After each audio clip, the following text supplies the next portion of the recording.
Just a couple snapshots from a brilliant book. I want to go ahead and open it up at this point for questions, comments from our audience here. Yeah, Shelly. No, I got a question. One, you know I love you. Okay. Can you please connect the dots for the audience from how we got Shelby versus Holder to election deniers? Absolutely. The Shelby v. Holder decision and the election deniers are really connected so the big lie about saying that Donald Trump did not lose the last election, it really is rooted, you have to go back to the early years of Reconstruction. So when we think about Abraham Lincoln being assassinated at the Ford Theater in April of 1865, what that sets up, unfortunately, for black people and the nation for the next close to 3 years is Andrew Johnson, Tennessee, and presidential Reconstruction. Mass pardons for the Confederates, no redistribution of land, no redistribution of justice. And what you start seeing is really a return to just white supremacy writ large until by 1868, Andrew Johnson is impeached. Now, after he's impeached, what happens is radicals in Congress, and the radicals are really just pro-democracy Republicans, right? But these are white men because no one else could get elected to Congress until after 1868. What they're going to institutionalize is a new mechanism where states in the former Confederacy have to hold biracial or interracial state conventions and elect black representatives to gain re-entry into the Union.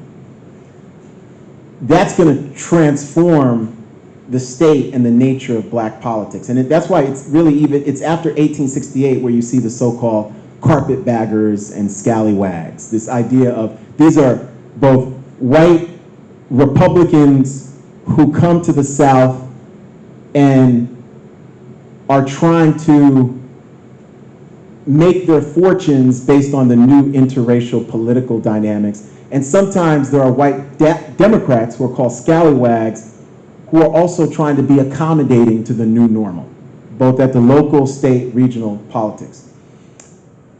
The backlash against that is going to be quick and swift and severe, and one of the biggest backlashes is going to be the idea that there is Republican voter fraud, especially black Republican voter fraud. So the earliest iterations of the big lie go back to 1868, 1869, 1870. Throughout the next, really, I'll say all the way to Wilmington in 1898, where anytime you get either black political power and black elected officials or white elected officials who are voted into office because of an interracial coalition or predominantly black votes, there are huge charges of election fraud, right? And what states are going to start doing to circumvent the 15th Amendment after the 15th Amendment is ratified in 1870, and they shouldn't have been allowed to circumvent it, but there was no enforcement, was they come up with black codes and grandfather clauses. Like the grandfather clause is a very interesting thing. It's a thing saying, hey, everybody in the state of Louisiana can vote as long as your grandfather could vote. Obviously, what does that mean for people, 4 million people nationally, who are coming out of racial slavery? So you're cutting those people out, but because there's a constitutional amendment, that never should have been able to be institutionalized in the first place, but it was, right? So when we think about Shelby v. Holder, and you flash forward to Shelby v. Holder, the reason why the Second Reconstruction is so important in that new narrative is that the Voting Rights Act, and even for all of us, Barbara Jordan becomes a hero. 1975, she co-sponsors the extension of the Voting Rights Act that places Texas under the Voting Rights Act from 1975 to 2013.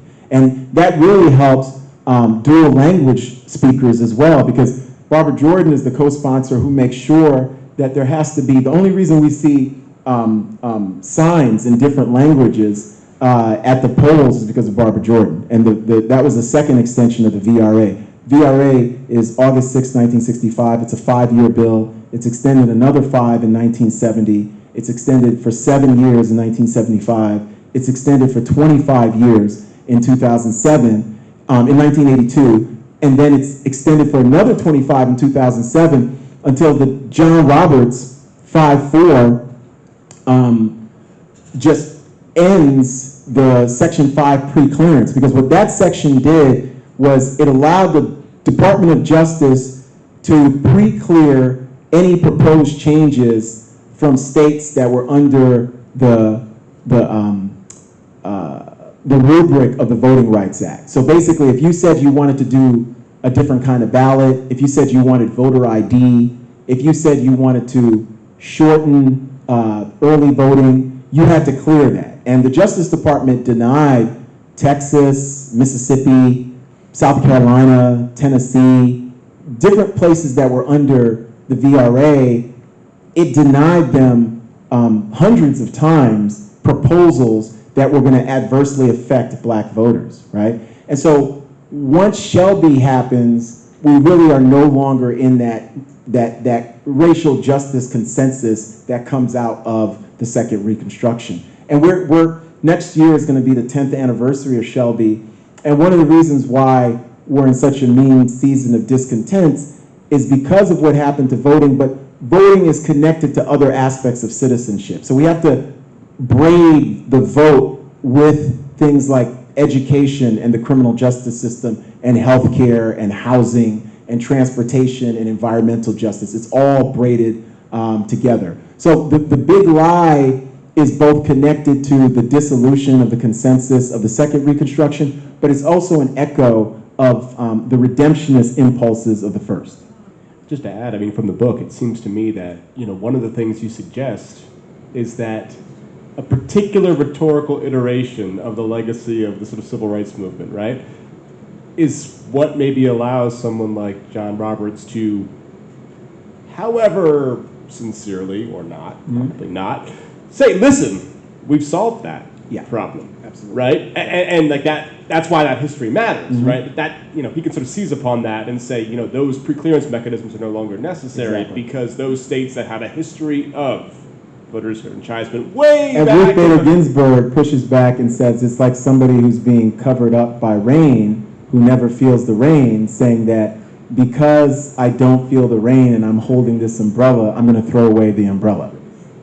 And it was a perfect analogy because the Section 5 pre-clearance, and on some levels, it really should have applied to the entire United States, because part of the tensions between Reconstructionists and Redemptionists is always about federal power, right? So if you're black historically, federal power, you've been able to, at times when Reconstructionist narratives are winning, utilize federal power in a positive way. Not always. You think about the FBI in black communities and things like that, right?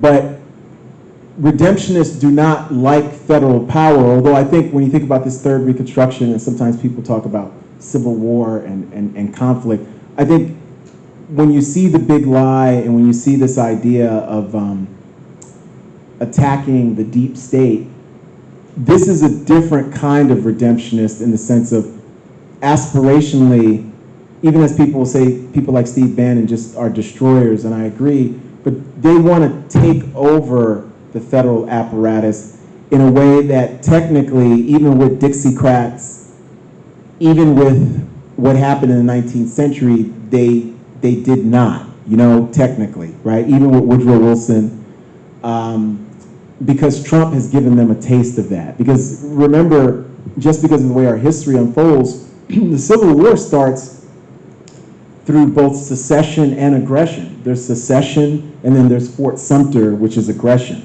right?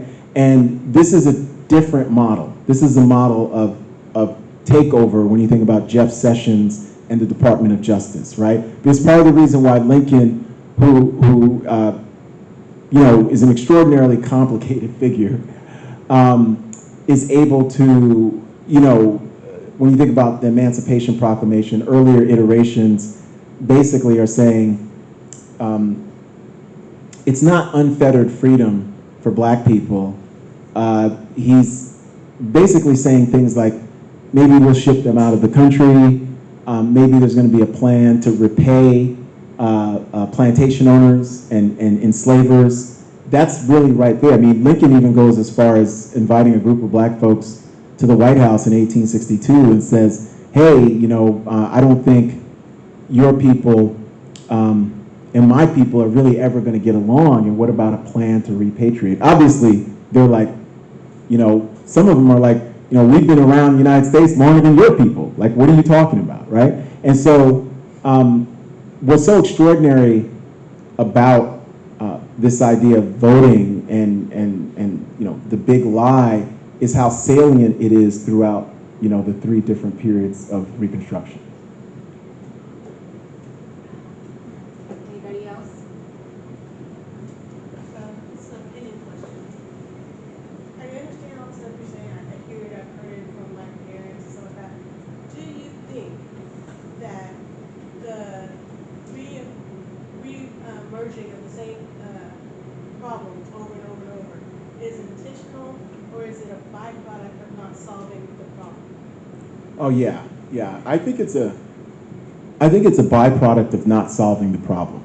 I think it really is. I think even as you might have some intentionality from folks for partisan political reasons, I do think that even during the second Reconstruction, with the passage of the Voting Rights Act, Civil Rights Act, open housing, we don't really solve core problems of why this is necessary, why this is happening in the first place.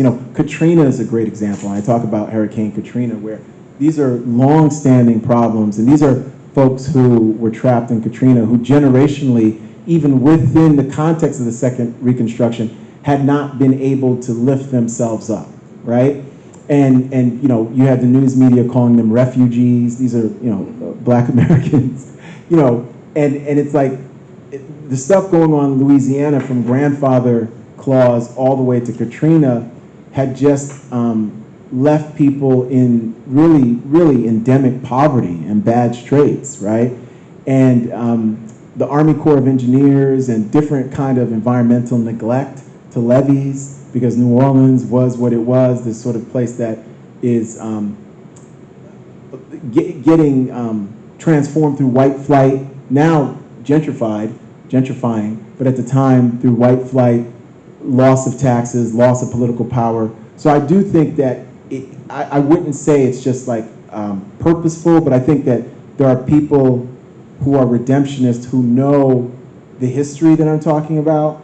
But then I also think there are redemptionists who really think of themselves as good people who support policies that dramatically harm Black communities and brown communities, right? And don't necessarily understand, and that's why I love the Amanda Gorman poem about the past is not something, that we just sort of step into. It's around us. There's a responsibility to understanding it, and that's why I think there is intentionality with the people